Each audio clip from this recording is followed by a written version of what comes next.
E a gente vai explicar para você agora exatamente o que isso significa, como essas fintechs se posicionam dentro da nossa cadeia econômica e qual teria sido a participação das fintechs usadas pelos criminosos dentro desse esquema bilionário. E é por isso que a gente convida agora para um bate-papo ao vivo Wagner Moraes. Wagner Moraes é especialista em fintechs. E agora, se eu não entender o que é fintech de uma vez por todas, eu desisto. Wagner, bem-vindo, boa tarde. Sim, sim. Olá, boa tarde. Agradeço muito, é uma honra muito grande. Obrigado. Fintech é aquele banco que a gente tem que não tem a agência física? Isso a gente pode classificar como uma fintech?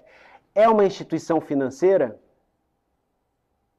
Sim, vamos lá. Esse ponto eu acho que é, ou seja, essencial para que a gente possa entender. Vamos lá.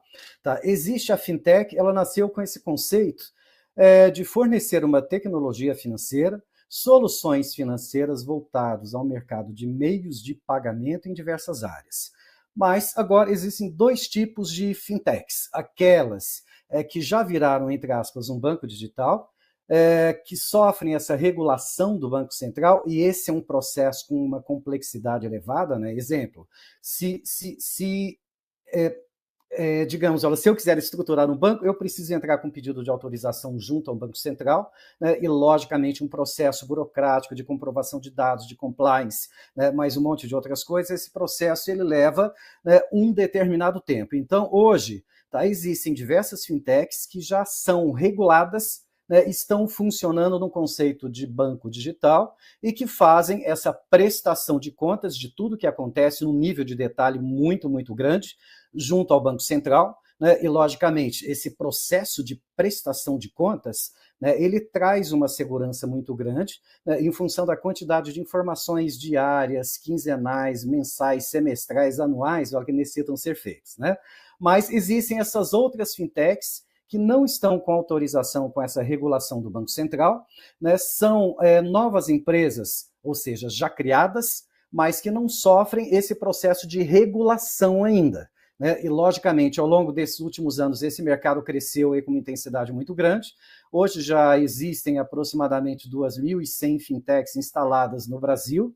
Tá? E hoje o Brasil, quando a gente enxerga a América Latina, tá? Hoje o Brasil está com uma participação de 59% no volume de fintechs e instituições financeiras já criadas desde o ano de 2016. Né? Então, a gente tem esses dois tipos. Essa fintech, que já é um banco digital, sofre a regulação, essa prestação de contas junto ao Banco Central, mas existem essas outras que não foram reguladas ainda e que, teoricamente, não têm um nível de controle, de compliance, de prestação de contas tão eficiente da forma que deveria. Né? E, decorrente disso, a gente tem, ou seja, esses acontecimentos no mercado é exemplo desse crime de lavagem de dinheiro que está, de fato, ocorrendo agora. Wagner, fintech então é um serviço, é uma empresa que presta um serviço de forma remota, utilizando tecnologia, para você deixar o seu dinheiro guardado e fazer movimentações. Então você consegue enviar um Pix, eventualmente ali um boleto você consegue emitir para que você receba o pagamento por um serviço, pela venda de um produto e por aí vai. Se a gente ultrapassa a fronteira e passa a classificar como banco, significa que na prática ele já está emprestando dinheiro. O banco é o que empresta dinheiro, é isso?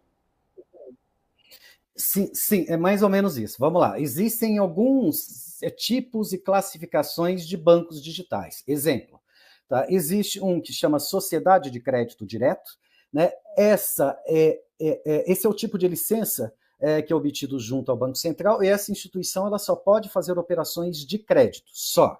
Tá? Existe outro tipo, que são as instituições de pagamento, que a partir do instante que se obtém a autorização do Banco Central, ela não pode fazer as operações de crédito, mas ela pode ter a parte toda de contas digitais, emitir boletos, TED, PIX, isso mais aquilo. Né?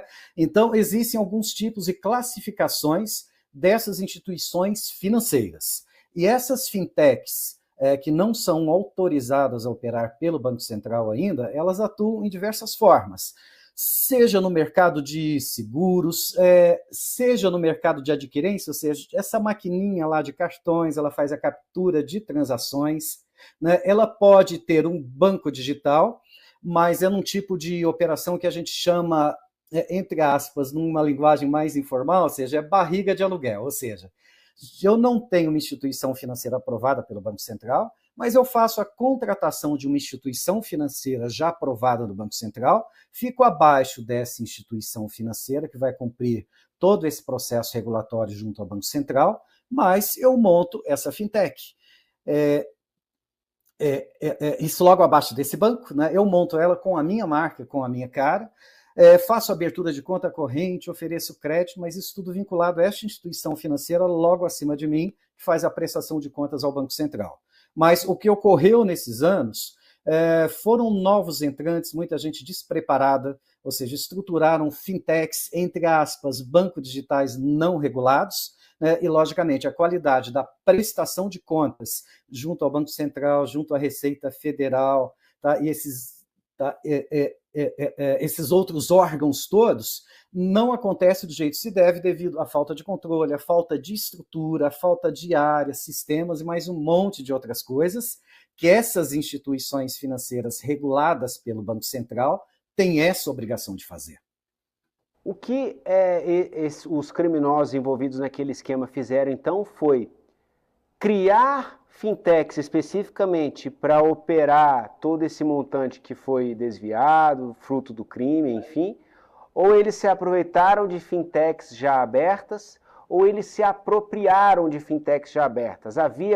Foi uma empresa que começou de forma regular e depois caiu no mundo do crime, se rendeu às benesses do crime, foi usada sem saber. Que leitura que a gente pode fazer, ainda que superficial, sobre a atuação das fintechs dentro desse contexto? Sim. Essa questão, olha, é excelente para a gente abordar, Vela. Por quê?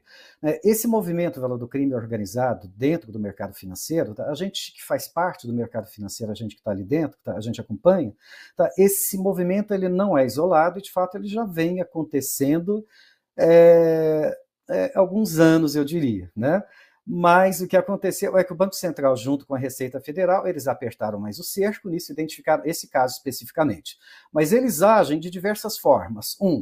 Esse caso especificamente dessa instituição financeira, onde teve essa movimentação de 46 bilhões ao longo desses 3 últimos anos, ela já é uma instituição financeira autorizada pelo Banco Central, regulada pelo Banco Central, e de fato ela tinha essa obrigação de fornecer todas as informações necessárias de forma diária junto ao Banco Central. Exemplo, se eu faço abertura de uma conta corrente numa instituição financeira dessa, num banco digital, ou seja, a cada fechamento de dia, né, existe um relatório que precisa ir de forma automatizada ao Banco Central, ou seja, informando essas movimentações ali do dia, quem que abriu conta, né, o que movimentou, o que fez, etc. Então, existe toda essa estrutura de controle que necessita seguir para o Banco Central, né, e, logicamente, com um nível de abertura grande.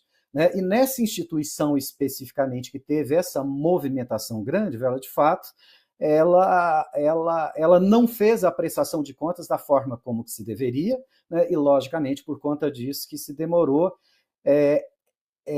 a chegar nesse fato especificamente. Agora, eles agem de diversas outras formas. Existem diversas outras instituições que não são reguladas, fazem abertura de conta, fazem uma movimentação num dia, encerram a conta 2, 3 dias depois, mudam de instituição, abrem uma outra conta, né? Enfim, então eles usam isso de diversas formas, sejam com instituições já reguladas abaixo de Banco Central, né, onde esse risco de exposição ele é muito mais rápido, muito maior, né, e mesmo dessas instituições que não são reguladas até então pelo Banco Central, mas com essa normativa da Receita ontem, essa brincadeira no bom sentido, ela muda um pouco, ou seja, faz a equiparação de todas as fintechs que operam no segmento financeiro, faz essa obrigação para que elas façam essa prestação de contas da mesma forma que essas outras instituições já fazem essa prestação de contas junto ao Banco Central. Então, de fato, né, essa medida ela está sendo ótima nesse ponto, porque vai, eu diria que trazer uma transparência muito mais forte, uma segurança mais forte para que se possa combater o crime da forma que se deve. O que é a grande mudança no crime que aconteceu, gente? Alguns anos atrás, né, o crime ele acontecia nas ruas, era um assalto, era um negócio assim, assim, assado. Hoje, ou seja, o crime organizado ele se especializou muito, muito, muito ao longo dos últimos anos, né, ele está digitalizado, né, e logicamente ele utiliza diversos instrumentos para que ele possa manter as atividades, né, e logicamente no nível muito maior. Então, equivale dizer que esse bandido que a gente conhecia, que antes andava nas ruas, né, hoje ele anda na Faria Lima, exemplo, né, eu digo isso de brincadeira, evidentemente, mas, entre aspas, eu faço parte da Faria Lima, Viola, porque eu faço a condição de diversas operações, mas o bandido saiu das ruas e ele está no meio digital. Então, isso precisa ter um controle muito mais forte daqui para frente. E essa regulação, de fato, ela vai ajudar muito. Vai filtrar novos entrantes, aventureiros nesse mercado, tá? E, de fato, vai fortalecer, né, essa relação das fintechs e instituições. A fintech ela vai ter que assumir um nível de prestação de contas muito mais elevado do que é feito hoje. Agora eu entendi. Wagner Moraes, especialista em fintechs. Lara, já anota o contato do Wagner aí, sempre que a gente tiver alguma dúvida nesse sentido, a gente recorre aí ao Wagner para explicar para a gente. Agradeço demais pela sua participação, Wagner. Um ótimo final de semana, até a próxima.